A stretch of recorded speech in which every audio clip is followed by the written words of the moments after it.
ఈ కార్యక్రమాన్ని సమర్పిస్తున్న వారు MDH గరం మసాలా. ఆరోగ్యం ఇంకా న్యూట్రిషన్ దొరికే బాడీ స్ట్రాంగ్ గా అవుతుంది. కొంచెం తింటే కడుపు నిండా డైజెషన్ బాగా అవుతుంది. MDH సోయా టీ అసలైన ప్రోటీన్. MDH యువకుల కోసం స్కిల్ డెవలప్మెంట్ అంటున్నారు.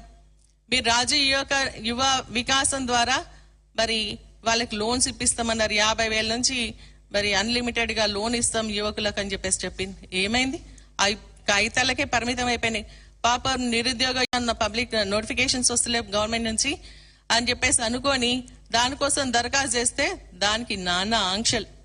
అప్లికేషన్ ఫామ్ పెట్టుకోవాలి, ఆన్లైన్ లో సర్టిఫికేట్లు తెచ్చియాల, తర్వాత మళ్ళీ దానికి సంబంధించి ఏమంటున్నారు సిబిల్ స్కోర్ ఉంటేనే లోన్ ఇస్తారంట. మరి ఇంకా మీరు లోన్ ఇచ్చేది ఏంది? మామూలుగా కూడా పోతే కూడా సిబిల్ స్కోర్ ఉంటేనే లోన్ ఇస్తారు. మరి ప్రభుత్వం ఇంకా ప్రత్యేకంగా ఇచ్చే లోన్ ఏంటి? దానికైనా మోక్షం వచ్చిందా అంటే ఇంతవరకు మోక్షం లేదని చెప్పేసి కూడా నేను ఈ సందర్భంగా తెలియజేస్తున్నాను. విద్యార్థుల జీవితాలతో ఆడుకుంటున్నారు, మీరు గొప్పగా చెప్పుకుంటున్నారు. మరి ఈ రోజు స్కాలర్షిప్ లేక దాదాపు 30 లక్షల మంది మరి విద్యార్థులు బాధపడతా ఉన్నారు. స్కాలర్షిప్లు మీరు ఇవ్వకపోవడం వల్ల వాళ్ళ సర్టిఫికేట్లు కాలేజీలనే ఉన్నాయి. అవి వస్తే వాళ్ళకు ఉద్యోగ అవకాశాలు వచ్చినా ఈ సర్టిఫికేట్ లేకపోవడం వల్ల వారు ఉద్యోగ అవకాశాలు కూడా కోల్పోతా ఉన్నారు అని చెప్పేసి కూడా నేను ఈ సందర్భంగా తెలియజేస్తా ఉన్నాను. మరి అదేవిధంగా హాస్టల్లో ఉన్నటువంటి విద్యార్థులను కూడా సరైనటువంటి భోజనాలు లేక ఈ రోజు కలుషిత ఆహారం తిని చనిపోయినటువంటి సందర్భాలను కూడా నేను గుర్తు చేస్తా ఉన్నాను.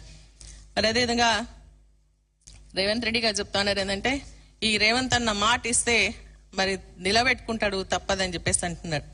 మరి నేను అడుగుతా ఉన్నాను, మా మెదక్ జిల్లాలోనే సిగాచి కంపెనీ, ఒక సిగాచి అనే కంపెనీలో బ్లాస్ట్ అయితే అందులో ఉన్నటువంటి ఉద్యోగస్తులు చనిపోతే వారికి 1 కోటి రూపాయలు ఇస్తానని చెప్పేసి సంవత్సరంన్నర దాటుతుంది, ఇంకా ఎందుకు ఇస్తలేరంట. మరి ఇప్పుడు మాట తప్పినట్ట, నా మాట నిలబెట్టుకున్నారా అని చెప్పేసి అడుగుతా ఉన్నాను. దానికి సంబంధించినటువంటి కుటుంబాలు మరి ఇటు అధికారుల చుట్టూ కోచ్ చుట్టూ తిరుగుతా ఉంటే కూడా ఇంకా వారికి ఇయ్యలేదు అని చెప్పేసి కూడా నేను గుర్తు చేస్తా ఉన్నాను. మరి అదేవిధంగా ఆడపిల్లలకు స్కూటీ ఇస్తామన్నారు, నిలబెట్టుకున్నారా మీ మాట? SHG మహిళలకు వడ్డీ లేని రుణాలు ఇస్తున్నారు, మరి ఇచ్చిండ్రా? మీ మాట నిలబెట్టుకున్నారా? పెన్షన్స్ పెంచుతామన్నారు, మరి ఆ పెన్షన్స్ పెంచిండ్రా? మరి నిలబెట్టుకున్నారా అని అడుగుతా ఉన్నాను. కళ్యాణ లక్ష్మి షాదీ ముబారక్ కి మీరు తులం బంగారం ఇస్తామన్నారు, ఇప్పుడు ఉన్న పథకానికి మోసం తెచ్చేటువంటి పరిస్థితి ఇచ్చింది.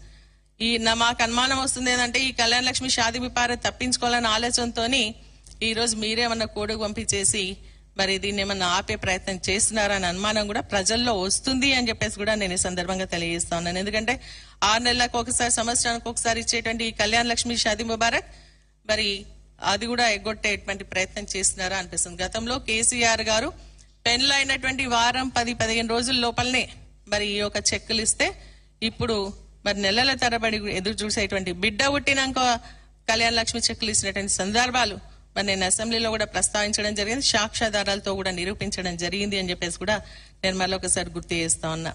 మా మెదక్ జిల్లాలో వరదలు వచ్చినాయి, మరి మొత్తం కూడా కొట్టుకుపోయినాయి, రోడ్లు కొట్టుకుపోయినాయి, చెరువులు కుంటలు ఇవన్నీ కూడా కొట్టుకపోతే ఆ రోజు ముఖ్యమంత్రి గారు మెదక్ జిల్లా హెడ్ క్వార్టర్కి వచ్చి మరి అక్కడ సమావేశం నిర్వహించి నేను ఎన్ని డబ్బులైనా ఇచ్చేస్తా అని చెప్పి ఇంతవరకు 1 రూపాయి అయినా మీరు ఇచ్చిండ్రా అని చెప్పేసి అడుగుతా ఉన్నాను.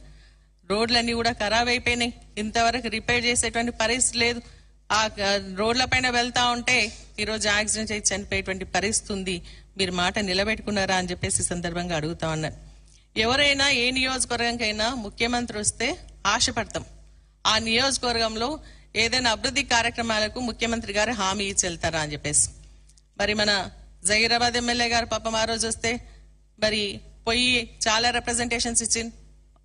ఆ రోజు ఇచ్చినటువంటి హామీలు కమిటీ వేస్తా చూస్తానని చెప్పేసి ఇంతవరకు 1 రూపాయి ఇయ్యలే. నిన్న సంగారెడ్డి కూడా వస్తే మెదక్ జిల్లాకి ఏమన్నా ఇస్తారేమో అని చెప్పేసి ఆలోచనతో మేము ఉన్నాం. కానీ ఉట్టి వ్యక్తిగత విమర్శలు, కేసీఆర్ గారిని హరీష్ రావు గారిని తిట్టడమే తప్ప మరి ఒక్క కొత్త వర్క్ అయినా శాంక్షన్ చేసిండ్రా అని చెప్పేసి అడుగుతున్నాను.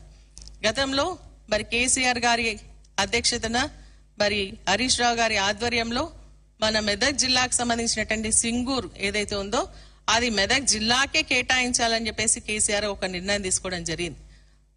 ఈ రోజు ఈ గవర్నమెంట్ వచ్చిన తర్వాత దాంట్లో నీళ్లను కూడా మరి వదిలేసి రిపేర్స్ పేరు మీద మరి ఈ రోజు రైతులకు నీళ్లు లేకుండా చేయడం జరిగింది, ఇరిగేషన్స్ అని చెప్పేసి నేను గుర్తు చేస్తా ఉన్నా.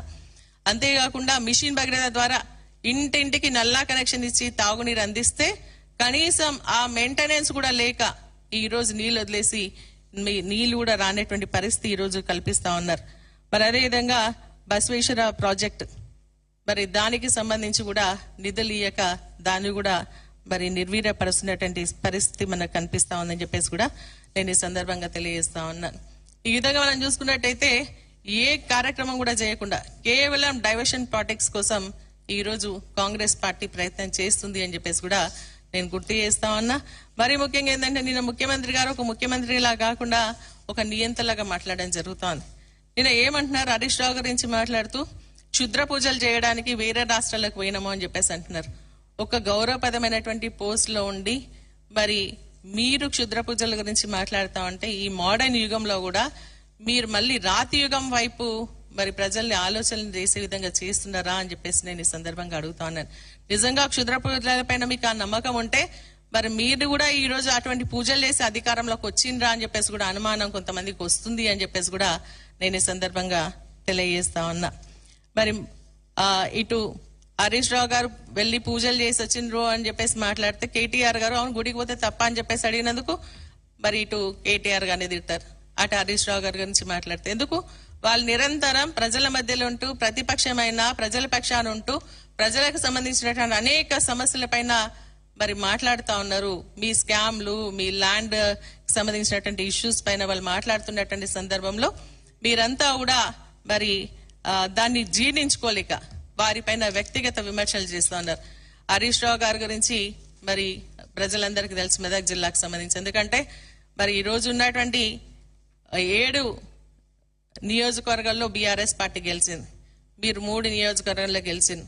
ఇదే విధంగా మాట్లాడుకుంటూ పోతే రేపు ఆ 3 కూడా గల్లంతయ్యేటువంటి పరిస్థితి వస్తుందని కూడా నేను ఈ సందర్భంగా తెలియజేస్తా ఉన్నా. కాబట్టి వారు ప్రజల మధ్యలో ఉండి ప్రజల సంక్షేమం కోసం నిరంతరం పోరాటం చేసే వ్యక్తిగా మెదక్ జిల్లా ప్రజలకు అందరికి కూడా తెలుసు. వారు ప్రజలందరూ కూడా చైతన్యవంతులు. మీరన్నీ మాట్లాడినా కూడా మరి అవన్నీ కూడా నమ్మరు అని చెప్పేసి కూడా ఈ సందర్భంగా తెలియజేస్తా ఉన్నాను. ఇంద్రమ్మ ఇండ్ల గురించి కూడా మాట్లాడడం జరిగింది. మేము గొప్పగా ఇంద్రమ్మ ఇండ్లు ఇస్తున్నామని చెప్పేసి అంటున్నారు. ఇస్తున్నారు వాస్తవమే, కానీ దానికి బిల్స్ ఏమని మీ ఎమ్మెల్యేనే ఒకరు చెప్పడం జరిగింది నిన్న. పెద్దలంతా కూడా 1000 కోట్ల రూపాయలు తినిపోతా ఉంటే 5 లక్షలు ఇచ్చేటువంటి ఇంద్రమ్మ ఇండ్లకు 500 ఆంక్షలు పెడుతున్నారు అని చెప్పేసి. ఇది నిజం కాదా? మరి అదే విధంగా ఇంకొక ఎమ్మెల్యే మాట్లాడుతూ చెప్పడం జరిగింది ఏంటంటే నియోజకవర్గానికి అభివృద్ధి కార్యక్రమాలకు నిధులు ఇస్తామంటే మేము నమ్మినాం, ఇప్పుడు నిధుల కోసం ఫోన్ చేస్తుంటే ముఖ్యమంత్రి మంత్రులు ఫోన్లు ఎత్తలేరని చెప్పేసి మీ ఎమ్మెల్యేనే కదా మాట్లాడింది. ఇంకొక ఎమ్మెల్యే కేసీఆర్, హరీష్ రావు, కేటీఆర్ గొప్ప మనుషులు అని చెప్పేసి మరి మాట్లాడినటువంటి విషయం మీకు గుర్తొస్తలేదా, వినబడతలేదా అని చెప్పేసి అడుగుతా ఉన్నాను. మరి అదే విధంగా నిజంగా మీ ఎమ్మెల్యేలకే మీ పేరు గుర్తొస్తలేదంటే ప్రజలు ఇంకా మీరేం గుర్తుంటారు అని చెప్పేసి కూడా నేను ఈ సందర్భంగా ప్రశ్నిస్తా ఉన్నా. ఇంద్రమ్మ చీరల గురించి కూడా మాట్లాడుతా ఉన్నారు. సరే, కేసీఆర్ గారు ఆ రోజు బతుకమ్మ చీర కింద మహిళల్ని గౌరవించాలని పుట్టింటి సార కింద తనకు తోచినతో చీర ఇస్తే ఏ పేరాంటానికి వెళ్ళినా ఎక్కడికైనా కట్టుకున్నా కూడా అదొక గౌరవంగా ఉండే. మీరు ఒకటే ఒక సంవత్సరం చీర ఇచ్చి ఇంద్రమ్మ చీర దాని ఏంటంటే నిన్న సమావేశంలో మన పాలపీట చీర కట్టుకున్నటువంటి లవండి అంటే మహిళల్ని అగౌరవపరిచినట్టు కాదా అని చెప్పేసి నేను అడుగుతా ఉన్నాను. మరి ఆ చీరలు కేవలం ఏంటంటే పేరంటానికి వెళ్తే తెలిసిపోతుంది అది. కాబట్టి ఓన్లీ సీఎం మీటింగ్లకు కానీ లేదంటే ఎస్హెచ్జి మీటింగ్లకే కట్టుకుంటున్నారే తప్ప మరి మహిళలు అగౌరవపరిచే విధంగా మాట్లాడొద్దని కూడా నేను ఈ సందర్భంగా తెలియజేస్తా ఉన్నా.